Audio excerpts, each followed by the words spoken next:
باپ کو ناراض کر کے موت پائی تو تیرے لیے جنت کا دروازہ کھل نہ سکے گا، یہ باپ کا مقام ہے۔ پھر آپ نے 11 شادیاں کی، کیوں کی؟ سنو حدیث، ما تزوجت وما زوجت الا بوحی من السماء نزل به جبریل، کہ میرے ساتھیوں سنو، اللہ کی قسم میں نے کوئی شادی اپنی مرضی سے نہیں کی، میرے اللہ نے فرمایا یہاں کرو، میں نے کی۔ میں نے اپنی بیٹی وہاں دی جہاں میرے اللہ نے فرمایا۔ تو اتنی شادیاں کیوں کی ہیں؟ ہمیں گھر کی زندگی سمجھانے کے لیے۔ میری بات غور سے سنو، دنیا کا سب سے بڑا رشتہ خاوند اور بیوی ہے، سب سے مقدس رشتہ ماں باپ ہے، لیکن سب سے بڑا رشتہ خاوند اور بیوی ہے۔ جب یہ ٹوٹ جاتا ہے تو پوری نسل برباد ہو جاتی ہے۔ اس لیے آپ نے زندگی گزار کے دکھائی۔ آپ گھر میں جھاڑو دے رہے ہیں، آپ آٹا گوندھ رہے ہیں، آپ حضرت عائشہ کو لقمے بنا کے کھلا رہے ہیں، اور حضرت عائشہ کی دلداری کے لیے فرما رہے ہیں، عائشہ سننا حدیث طبرانی کی، عائشہ انہو لیہون علی الموت ان اریتکی زوجتی فی الجنہ۔ عائشہ مجھے جب سے پتا چلا ہے نا کہ تو جنت میں میری بیوی ہے تو مجھے تو مرنے کا شوق لگ گیا ہے۔ اللہ کی قسم ہمیں سکھانے کے لیے تھا۔ جس نے اللہ کو دیکھ لیا ہو اسے عورت کی کیا خواہش رہ جاتی ہے۔ یہ ہمیں سکھانے کے لیے تھا کہ سب سے زیادہ عزت بیوی اپنے خاوند کو دے، خاوند اپنی بیوی کو دے۔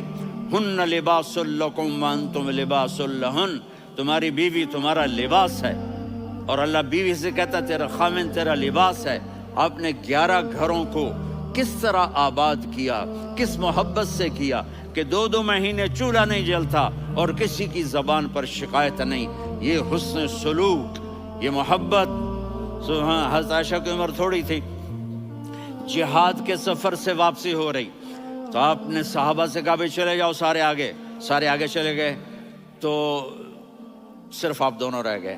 تو آپ نے کہا عائشہ دوڑ لگائیں۔ سبحان اللہ، حضرت اما عائشہ نے نہیں کہا، میرے نے عائشہ دوڑ لگائیں، کجے لگائیں؟ تو کہنے لگے ہمیں دوڑ لگائی، تو کہنے لگے میں آگے نکل گئی، آپ پیچھے رہ گئے۔ چند سال گزرے تو پھر ہم جہاد کے سفر سے آ رہے تھے، تو آپ نے کہا صحابہ سے جاؤ بھی چلے جاؤ آگے آگے آگے آگے، وہ غائب ہو گئے۔ پھر آپ نے کہا عائشہ دوڑ لگائیں، تو میں نے کہا جی لگائیں۔ کون دنوں ذرا میں موٹی ہو گئی تھی، تو جب دوڑ لگی تو میرے نبی آگے نکل گئے، میں پیچھے رہ گئی۔ تو ہم نے کہا ہاذہ بتلک، عائشہ تو میں اب برابر ہو گئے، ایک دوڑ تم نے جیتی، ایک دوڑ میں نے جیتی۔ یہ ہمیں گھر کی زندگی سکھانے کے لیے تھا کہ گھر میں بیوی کے ساتھ کیسا ہونا چاہیے۔ اور عورتوں کے لیے کہا اگر میری شریعت میں سجدہ ہوتا تو میں بیوی سے کہتا اپنے خاوند کو سجدہ کرے، تاکہ ایک نسل تیار ہو، بیلنس زندگی گزارو۔ میں نے کل بھی کہا تھا، آج بھی کہہ رہا ہوں، امبیلنس لائف ہماری اولاد کو تباہ کر رہی ہے۔ میرے پاس پرسوں 30-40 لوگ آ گئے، وہ یہاں جو ایک سلمہ صاحبہ ہیں، سلمہ ہی نام ہے نا، سلمہ زاہد، تو ایک نے کہا جی یہاں ہم اولاد کے بارے میں بڑے پریشان ہیں، کیا کریں، کوئی ہمیں اس کا سلوشن بتائیں۔ میں نے کہا بہت آسان ہے، ماں اپنے بچے کو ٹائم دے، نصیحت کی بات نہیں کر رہا ہوں، ٹائم دے۔ میں نے کل آپ کو شکل بنا کے دکھایا تھا کہ میرے نبی حسن حسین کو کمر پہ بٹھا کے کمرے میں چکر لگاتے ہیں۔ اتنے بڑے ہستی، اتنے بڑے نبی، اور بچوں کے لیے وقت نکال رہے ہیں اور ان کو لے کر گھوم رہے ہیں۔ پھر دونوں بھائیوں کو اتار دیتے اور ان کی بہن زینب کو بٹھاتے اور پھر کمرے میں چکر لگاتے، پھر فرماتے تمہارا اونٹ کیسا ہے۔ ایک دفعہ آپ سجدے میں گئے، فرض نماز، فرض، اور سجدہ لمبا، اتنا لمبا ہوا کہ صحابہ سمجھے اللہ کے نبی فوت ہو گئے۔ عبداللہ بن مسعود فرماتے ہیں میں پہلی صف میں تھا تو میں نے یوں کر کے دیکھا، بھئی چکر کی ہے، تو دیکھا دونوں بھائی حسن حسین میرے نبی کی کمر پہ چڑھے ہوئے تھے اور میرے نبی نے سجدے سے سر نہیں اٹھایا۔ یہ کام کرو تو بچے تم سے پیار کریں گے. تم کہتے ہو بچے ہم سے ڈرتے نہیں. میں نے کل بھی کہا تھا ڈائن نہ بنو، ماں بنو، تھانے دار نہ بنو، باپ بنو. تو انہوں نے ایسے ہاتھ آگے کیا کہ میں بچوں کو نیچے اتاروں. تو مجھے دیکھنا، آپ نے یہاں سے ایسے سجدہ ہوتا ہے نا، تو آپ نے ادھر یا ادھر سے دیکھا کہ ایک ہاتھ آگے آ رہا ہے میرے بچوں کو اتارنے کے لیے، تو آپ نے سجدے میں یوں کیا. یہ دیکھ رہے ہو، وہ پیچھے ہٹ گئے. جب تک وہ خود نہیں اترے میرے نبی نے سجدے سے سر نہیں اٹھایا. اور جب نماز سے فارغ ہوئے تو ایک دم دونوں کو اپنی گود میں لیا. کبھی ابی ہما و امی لا تؤذوہما، میری جان قربان ہو ان دونوں پر، یہ میرے جگر کے ٹکڑے ہیں، انہیں دکھ نہ پہنچانا. کیا آپ دیکھ رہے تھے ایک زہر میں تڑپ تڑپ کے مارا جائے گا اور ایک کا سر کاٹ کے نیزے پہ چڑھایا جائے گا.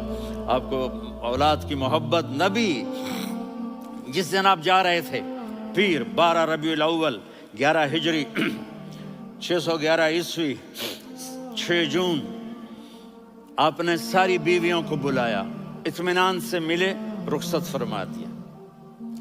پھر داماد علی کو بلایا، ان کا سر اپنی گود میں رکھے، ان کے کمر پہ ہاتھ پھیر نہ. فاطمہ کو بلایا، ان کے کان میں کہا بیٹی میں جا رہا ہوں.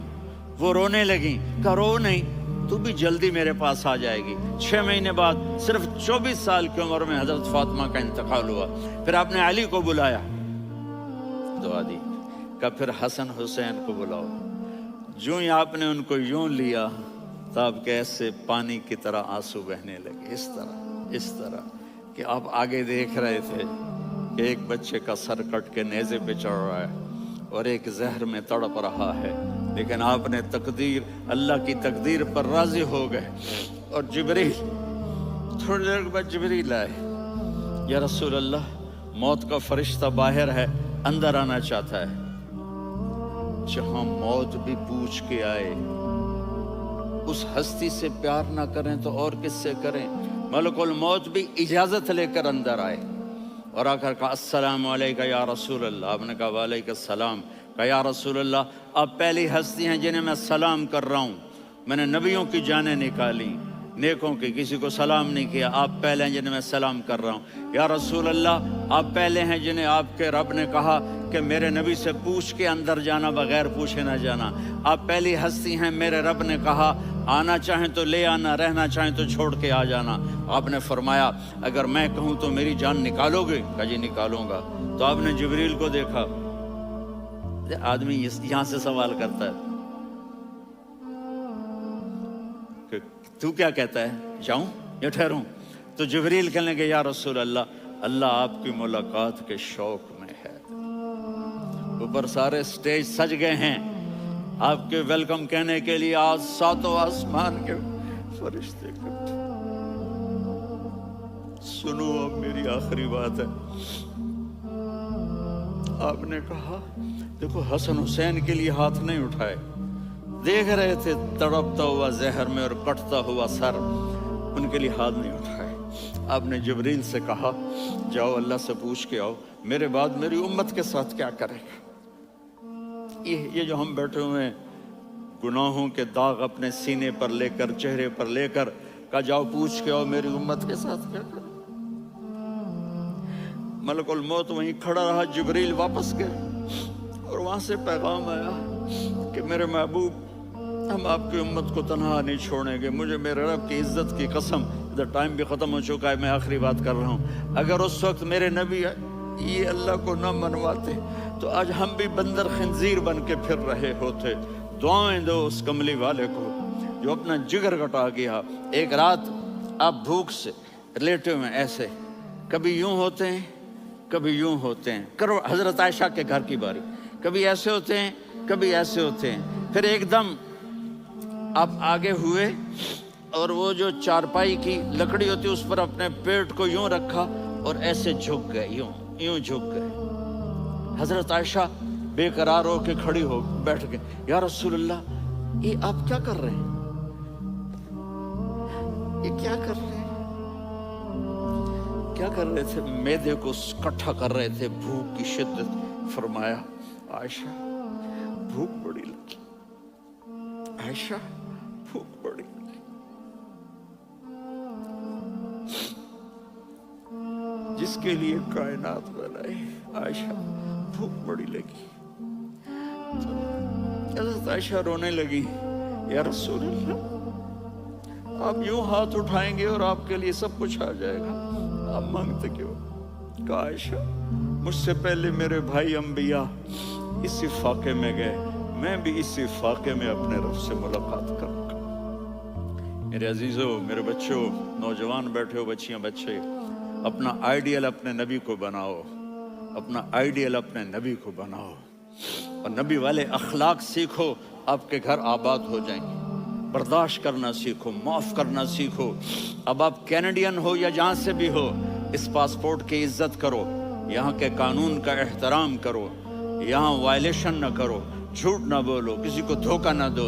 یہاں کی لڑکیوں سے اس لیے شادی نہ کرو کہ میرے پیپر بن جائیں، قیامت کے دن کالے منہ کے ساتھ اٹھائے جاؤ گے۔ اور جو حکومت تمہارے لیے قانون بناتی ہے اس کو فالو کرو، ٹیکس کی چوری مت کرو۔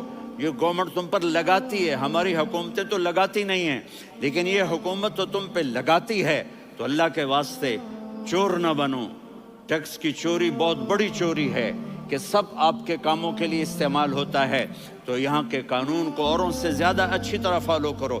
دوسرا، یہاں غیر مسلم رہتے ہیں، سب کو عزت دو، سب کو عزت دو، ان کی خوشی میں ان کو مبارک دو۔